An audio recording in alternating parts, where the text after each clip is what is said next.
ये जितने भी अपराध पाप होते हैं इसी बुद्धि वाले से होते हैं। और ऐसी बुद्धि वालों की कोई सींग नहीं होते, और ऐसी बुद्धि सबके होती है।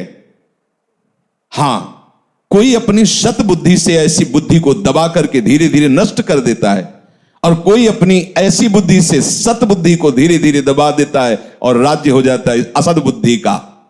सुमति कुमति सबके उर राहें, इसे कुमति कहते हैं। जिस काम से मुझे सुख मिले, लाभ मिले, सुविधा मिले, संपत्ति मिले, वो मुझे काम करना है, वो कर्म करना है। चाहे हिंसा हो, चोरी हो, व्यभिचार हो, चीना झपटी, कुछ भी। और बहुत से लोग मेरा अनुसरण करें, जैसा मैं कहूं वैसा करें। इस विचार के साथ जो कार्य करता है वो दुर्गति को प्राप्त होता है। अभी वर्णन हुआ सदगति का। कर्मण्येवाधिकारस्ते मा फलेषु कदा, तुम फल की कदापि चिंता मत करो, फल को हेतु मत मानो, केवल कर्तव्य कर्म का आज्ञा पालन, सीधे भगवत प्राप्ति। कोई विघ्न नहीं, कोई परीक्षा नहीं।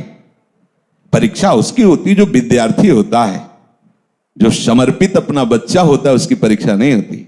इसीलिए भगवत ऋषि जी ने कहा, कै बच्चा के पेट और घट करे बिना, बच्चा बन गए। जो पढ़ाकू हैं उनकी परीक्षा होती है। हम पहले ही कह रहे हैं, बुद्धिहीन है, अजितेंद्रिय है, नाथ जैसे भी हैं, पर आपके हैं, वहां परीक्षा नहीं होती, ध्यान रखना। वहां जहां यही होता है मैं जितेंद्रिय हूं, मैं बुद्धिमान हूं, मैं ज्ञानी हूं, तो फिर वहां परीक्षा दिया जाता है, हल करो ये प्रश्न। ऐसे लोगों के बहुत से विरोधी बन जाते हैं और वो ऐसे दुर्गति के जाल में फंसता चला जाता है, निकलना मुश्किल होता है। कैसे लोग?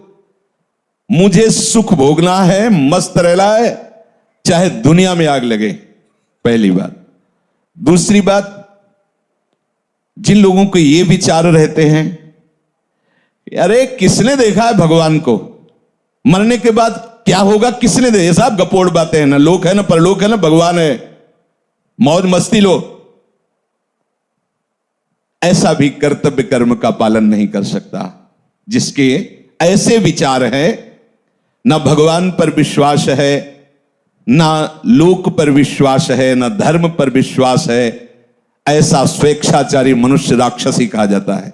दूसरी जो सूत्र वृत्ति बताई गई, यह भी राक्षसी वृत्ति है।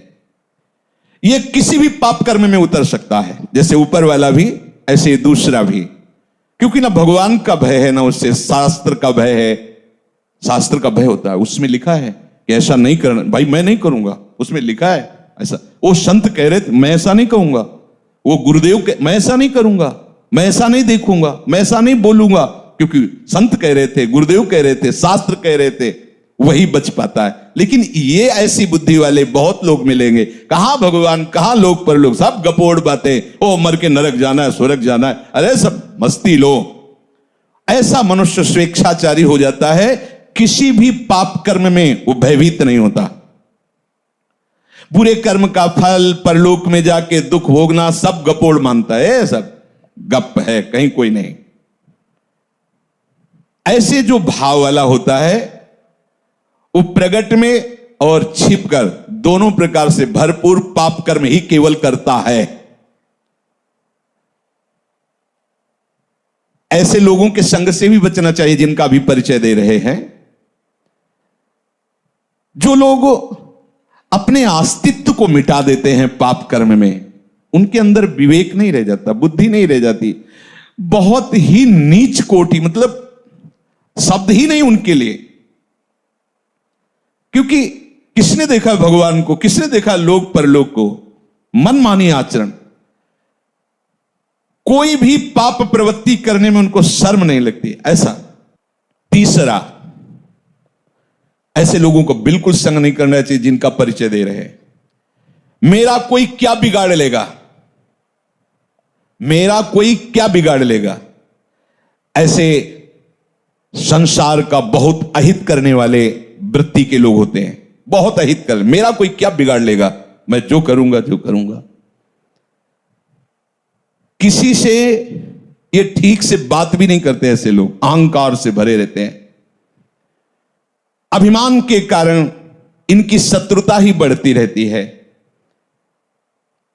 अपने बंधु बांधवों का भी ये हित नहीं कर सकते। ऐसे स्वभाव वाले लोग ये फलस्वरूप सबसे घृणा करते हैं और स्वयं सबके घृणा के पात्र बन जाते हैं। ये केवल अपने अभिमान की पुष्टता के लिए ही कर्म करते, जो करने की भावना भी बनती है तो ऐसे लोगों से दूर रहना चाहिए। चौथे, क्या करूं, मैं तो निरुपाय हूं, सुनता तो हूं शास्त्र की बात, भजन करना चाहिए, सत्य से चलना चाहिए, व्यभिचार नहीं करना चाहिए, चोरी नहीं करना चाहिए, समझता हूं, पर मैं ऐसा कभी कर नहीं पाऊंगा।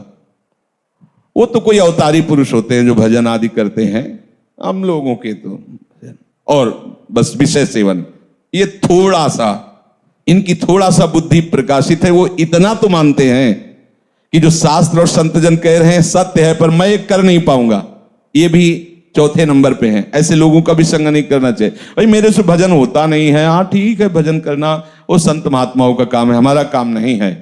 हमारा काम है केवल माया प्रपंच में फंसे रहना। तो ऐसे भी लोगों का संग नहीं कर, ऐसे लोग भी वो कर्तव्य कर्म का पालन नहीं कर सकते। क्या करूं, मैं तो लाचार हूं, पता नहीं कौन मेरे सिर पर बैठ जाता है और मुझसे ये सब करवा लेता है। मैं करना तो नहीं चाहता, पर पता नहीं कैसे हो जाता है। और बहुत सी जिम्मेवारियां हमारे ऊपर हैं, ये सब शास्त्र की बातें मैं नहीं कर पाऊंगा। हाँ, अगर कोई भगवत प्राप्ति है तो महात्माओं के लिए है, हम जैसे गृहस्थों के लिए तो नहीं। और फिर भगवान को लेकर भी हम क्या करेंगे, बुद्धि है। अगर भगवान मिल भी जाएगा तो करेंगे क्या यार, न पत्नी है न पुत्र है, केवल भगवान है, तो क्या करेंगे हम। बुद्धि है, उतना ही विकास है। अब हमें तो केवल अपना जीवन यापन करना, अपने परिवार का पालन पोषण करना, ये शास्त्र की बातें और भगवत प्राप्ति और भजन ये सब हमसे नहीं हो पाएगा। क्या करूं, मैं निरुपाय हूं, मुझसे ये सब नहीं हो सकता। ये चौथे प्रकार के लोग। पांचवें प्रकार के, मैं क्यों किसी का हित करूं, किसी से प्रेम करूं, तब मुझसे घृणा करते तो मैं सबसे घृणा करूंगा, देखते हैं कौन क्या बिगाड़ लेता है। ऐसी बुद्धि के होते हैं, ऐसी हीन भावना अपने अंदर भर लेते हैं कि सबको दुख देते रहते हैं, वाणी से, चेष्टा से। वो एकदम जल्द, सोचो कैसी स्थिति होगी। और ऐसे है, दर्शन होते हैं, हाँ ऐसे है। अगर होते तो लिखा कैसे जाता शास्त्रों में। वो इतनी घृणा दूसरों से करने लगते हैं कि उनको अपना भी जीवन भार लगने लगता है। जैसे आत्महत्या आदि ऐसे निंदनीय कार्य जो करते हैं, लगभग ऐसे ही स्वभाव से। जब दूसरों का बहुत हित किया जाता है तो अपनी बुद्धि खुद निर्णय कर देती है कि इससे अच्छा है मर जाओ, और वो ऐसा उपाय करने लगता है कि यार वो एकदम निराश, एकदम हताश, अपने ऊपर घृणा आ जाती है। ऐसे लोग कुछ मिनट में आपके सारे सत्संग पर पानी फेर सकते हैं, ध्यान रखना। इसीलिए भगवान राम के वचन है, बरु भल बास नरक करताता, दुष्ट संग जन देव। भले नरक का बास मिल जाए लेकिन ऐसे दुष्टों का संग ना मिले। छठवां, क्या करूं, मैं तो बस दुख भोगने के लिए पैदा हुआ हूं, सब सुखी हैं, मेरे ही हिस्से में पूरा दुख दिया। नहीं बजता भगवान को, चलूंगा विरोध में चलूंगा, और कितना दुख देंगे। वो और उत्साहित होकर पाप कर्म करता। बुद्धि देखो कैसे प्रेरित करती है। बड़ा चिड़चिड़ा स्वभाव, नाक में गुस्सा, कोई बोल दे तो पीटने का भाव, एकदम ऐसे मिलते हैं। मैंने देखा संसार में कोई हमारा नहीं, सब हमें दुख देने के लिए तैयार। तो मैं किसी को सुख क्यों दूं, बख्शूंगा नहीं। अगर कोई छेड़ेगा तो समझ लो एकदम उदासी, निराशा, क्रोध, उद्विग्नता, मस्तिष्क विकृति, उन्माद, ये इसके मित्र होते हैं ऐसे लोगों के। सातवां,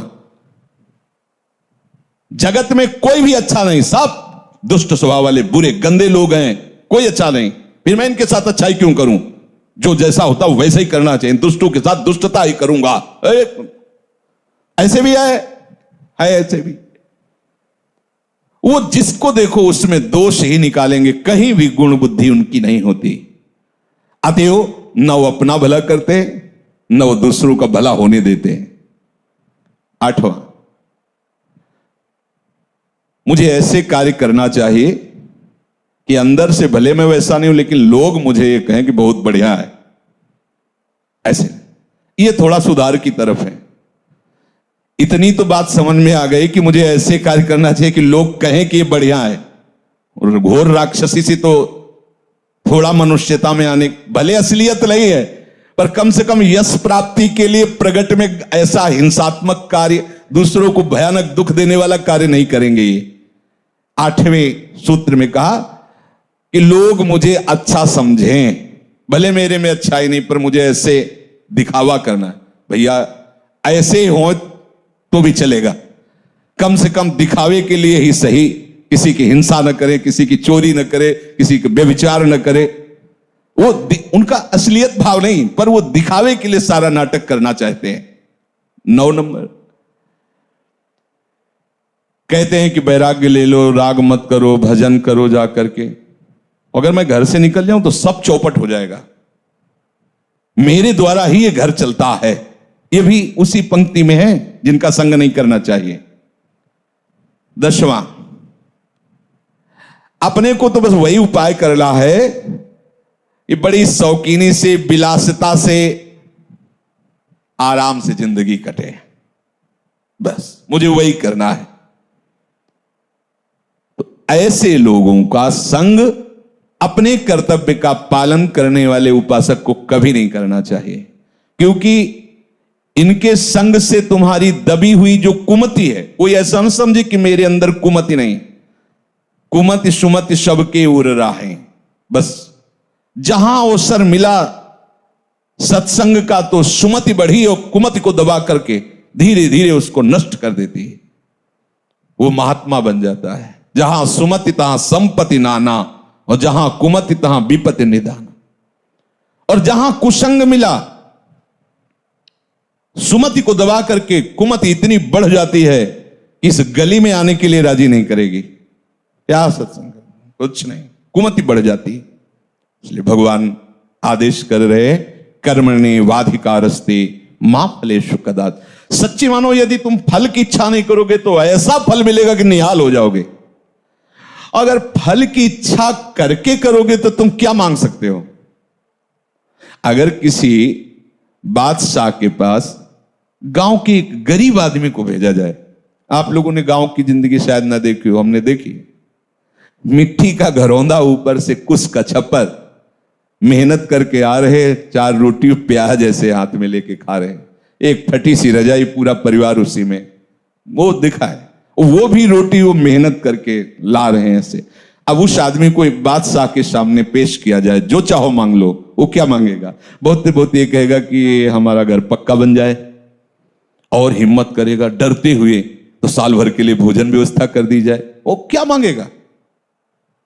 अगर बादशाह के ऊपर छोड़ दे कि हुजूर आप जो चाहें, तो वो अपनी लेवल से सोचेगा। वो जब सोच के देगा तो तुम्हें जो मांगना भी नहीं आता था वो अपने आप सब प्राप्त हो जाएगा। ऐसे चतुर सुजान भक्तों से जब भगवान ने कहा है कि वरम ब्रूहि, वरदान मांगो, ये होता क्या है प्रभु वरदान? कई ऐसे चतुर सुजान भक्त हुए हैं जिन्होंने भगवान को फंसा लिया। जो इच्छा हो, तो प्रभु मांगना ही नहीं आता, मतलब मांगे तो क्या, हमें कुछ समझ में ले, आपको जो अच्छा लगे आप दे दीजिए। अब आप ये थोड़ी कहेंगे कि ब्रह्मलोक ले लो या स्वर्गलोक ले लो, क्योंकि वो जानते हैं सब माया के द्वारा रचित है। तो फिर आप क्या करते हैं? अविरल भक्ति प्रदान करके उसके अधीन हो जाते हैं। ये बहुत बड़ा रहस्य है। एक छोटा सा भी कर्म आपको भगवत प्राप्ति करा देगा। समय नहीं पर मैं कुछ क्षण की बात बता रहे हैं, अपने जीवन की घटना। काशी में तुलसी घाट में ऊपर ऐसे बैठे हुए थे, युगल किशोर पास बैठे थे, ये कुछ प्रसाद लाए थे पाने के लिए। इतने में वर्षा शुरू हुई, दूर दृष्टि गई तो देखा 80 घाट उस समय कच्चा था, अब सुनते हैं पक्का हो गया। तो उस कच्चे में पूरा पानी बह करके ऐसे वहीं से निकलता, और एक आदमी पड़ा था ऐसे। तो युगल किशोर से कहा, ये मुर्दा है क्या? क्योंकि काशी में मुर्दा कोई आश्चर्य वाली बात नहीं होती। जैसे लकड़ियों के टाल होते हैं, ऐसे वहां मुर्दे का क्रम रखा होता है। अखंड चिता जलती रहती है, अखंड चित। दशाश्वमेध घाट में सैकड़ों चिताएं जलती ही रहती है, महाश्मशान जलती ही रहती है। वहां मुर्दा कोई खास बात नहीं होती। अरे मुर्दा वह तो एक साधारण बात है, चिता भस्मा लेपो गरल मसनम, वो महादेव की नगरी। उनका नहीं महाराज मुर्दा नहीं, इसे कुष्ठ रोग है, चल नहीं पा रहा। हम कहा यार पानी वर्षा अभी आ रहा है और ये तो बहके गंगा में। अरे बोले काशी है बाबा। कहा इसे कैसे सामने देख रहे हैं यार, वो जिंदा है। वो उठे और सीढ़ियों, बहुत ऊंची ऊंची सीढ़ियां हैं, सीढ़ियों से उतर करके जले गए तो काफी पानी आ चुका था। वो बस ऐसे गर्दन लेटे हुए थे ऐसी जगह, और ताकत थी उस समय, तो ऐसे उठाया उनको, सीढ़ियों से चढ़ते एक बारंडा टाइप था बीच में, वहां ले गए। तो कुछ संत जन बैठे थे जो ऐसे ही घाट में रहते। इसको क्यों ले, ये गति आपकी भी हो सकती है, हमारी भी हो, आपको ऐसा नहीं कहना चाहिए। और थोड़ा आवेश में बोले तो शांत उनको लिटाया और अपने वस्त्र से ऐसे। तो उनकी जो दृष्टि उस समय हमें प्राप्त हो रही थी वो हम बता नहीं सकते आपको। कुछ हो रहा था और ऐसा लग रहा था कुछ मेरे अंदर जा रहा है, मतलब एक अपार आनंद। वो जो दृष्टि से जो देख रहे, वो बोले तो कुछ नहीं, दृष्टि से जो ऐसे जब पूछ रहे थे उनके मुख और ऐसे, तो जो दृष्टि से देख रहे थे तो ऐसा लग रहा था कि हमारे आराध्य देव भगवान शिव ही मुझे देख रहे। और जब जाने लगे तो ऐसे हाथ ऐसे जैसे ऐसे ऐसे, बस वहीं उसी घाट में स्मरण हुआ कैसा होगा वृंदावन। उसी घाट में संत आते और हमें रास में ले जाते हैं और वहीं से भूमिका बनती वृंदावन की। और ये सब एक छोटा सा निष्काम कर्म आपको ऐसी महान वस्तु दे सकता है जो किसी भी साधना से नहीं मिल सकती। इसलिए हमारे सिद्धांत में वाणी में लिखा हुआ है, सुख देवे को चाहो। ये बहुत बड़ी बात है। ये सकामी पुरुष नहीं समझेंगे कि अरे क्या, अरे ये महाफल की प्राप्ति कर, सीधे प्रभु को अधीन, सीधे प्रभु का साक्षात्कार, सीधे प्रभु का प्रेम।